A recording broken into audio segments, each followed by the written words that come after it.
Thank you for your support. What's up, YouTube? Let me say this before I start. Let me give a special thanks to those guys in there's a Facebook group for this car, and those guys have been following this. So let me give I'm sorry, I don't know the name of your Facebook group, but the guys that's following the Tiburon Project, I appreciate you guys tuning in. Now, today we begin a teardown of the 2007 Hyundai Tiburon. Now, you guys see it. Now, I don't know how extensive the damage is until I start tearing everything apart. Then we can see what's hiding behind the damage that we can see. Now, some people may wonder, why did I even bother taking this? It already looks totaled out. I'm going to tell you why I took this job. I'm going to tell you why I decided to fix it. Let me say that. This is a unibody car. For those of you that don't know, unibody cars do not have a separate chassis, right? So they have a body and they have subframes. There's a subframe for the motor, subframe for the rear suspension. I had to make a quick decision whether or not I was going to do it based on pictures. The reason why I decided to take this job, number one, the airbags did not blow. If the airbags would have been blown, I would not have bothered it. Not that it can't be fixed. It was just more headache than I would have wanted to deal with. Second reason why, like I said, being a unibody car, if you look along the rocker panel, the rocker panel was not hit. On a unibody car, that is a main structural item. So if you have a unibody car and the rocker panel's been hit, it would have automatically been totaled out. But it's not damaged. So the hit is pretty high. Like I said, it's right there in the middle, and it didn't blow the airbag. So now this wheel concerns me, because if you guys look here, it is damaged and it's tilted that way. So the problem is either going to be a suspension issue, something got damaged. Worst case scenario, the subframe got damaged. Let's hope that's not it. But that's worst case scenario, there's damage to the subframe. If it's not, then we'll be okay. I mean, even if it is, we can replace the subframe. But hopefully it's not too bad. Now, when I got the car, I did raise the hood. Let me show you guys why. So you see how straight everything is? There's no damage. There's no damage to the strut towers. Nothing. So all the damage is right here in the middle. Nothing is damaged here. So I decided to take a chance and do it. Plus, the gaps are not that far off. It's a little tight up here to be expected, but all of this is still straight. These are the things that you look for when you're taking on these type of jobs, because let's say it would have overlapped. Let's say the hood doesn't open, doesn't close, doesn't whatever, right? So let me show you. So we're going to close the hood. See?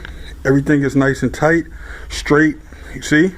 This is why I decided to do it, because I know this car could be saved for less than $8,000. All right, YouTube? Now, let me give you guys another tip. If you're going to do this work, save yourself some time. Get you a cheap bag of Ziplocs, bags, magic marker, write on it what you're going to do. So for instance, this is going to be the door. So I have a door bag.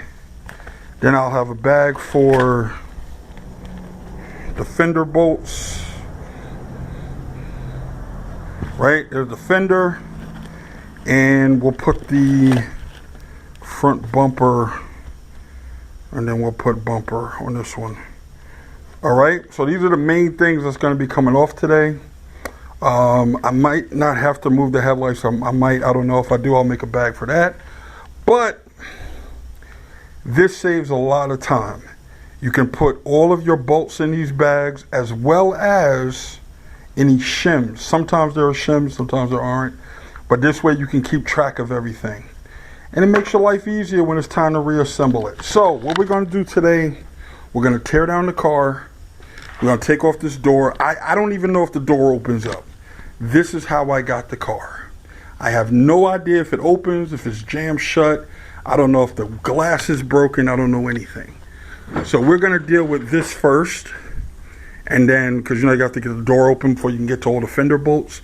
So we're going to work on the door first. I don't know how it's coming off, so we're going to find out together. And then we'll work our way forward.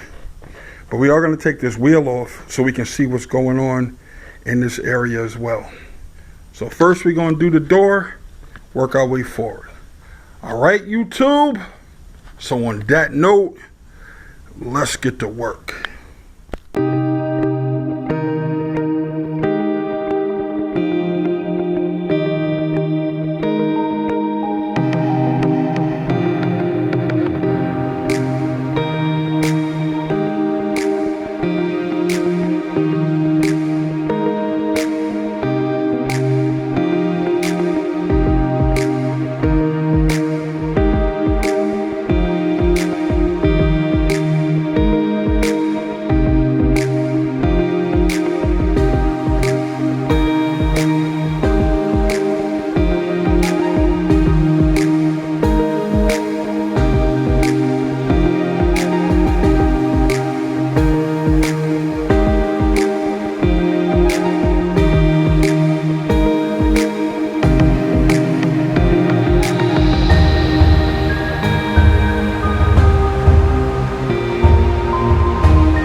Alright, YouTube, the tear down is complete except for the front bumper. I just have to disconnect the fog lights and pull the bumper cover off. But the important part that we needed to remove is off. We can now get a full assessment of the damage. And I'm going to tell you something, YouTube. We got lucky. The owner of this car got lucky. We got lucky, YouTube, because there's no structural damage. We got a little damage right here. It's no big deal. The rails, everything is straight. And then we just have this right here, right there, that I'll have to pull out. But that's it. Look how clean everything is. We got lucky, YouTube. Like I said before, the rockers are straight. I'm going to show you guys the undercarriage. But even up front where I was concerned about, you can tell where the tire rubbed. So it looks like the strut got damaged. So the tire was pushed into the strut, which is where you can see all of the, where the tire made contact. And the strut was actually sitting on top of the tire. So we're going to order a new pair of struts. That should take care of that. Everything else is straight. Ooh, we got lucky on this one, YouTube. Hold on. Let me show you guys what I'm talking about.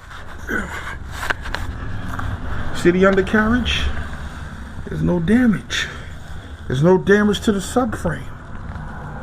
This is nice, YouTube. So, what that means... Oh, here go the wheel. No damage to the wheel.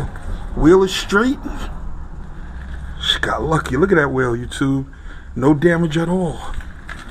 We all got lucky on this one.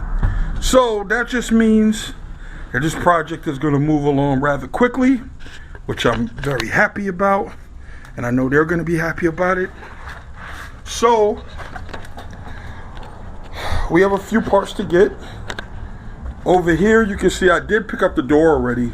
So we have the door, and we need the fender, bumper cover, struts, and also the alternator locked up on this car. So we are going to replace the alternator. And I guess anything else we see along the way, but as you guys could tell, man, we got lucky with this one. Look at that. There's no structural damage. Look how straight everything is. This is what I like to see. Alright, YouTube, so next video, I should have the parts that we need to start putting these things back on. The struts, the alternator, the fender, the bumper, the doors over there. And that's it. I'm tired, YouTube. It's been a long day. So, alright, YouTube, I will catch you guys on the next one.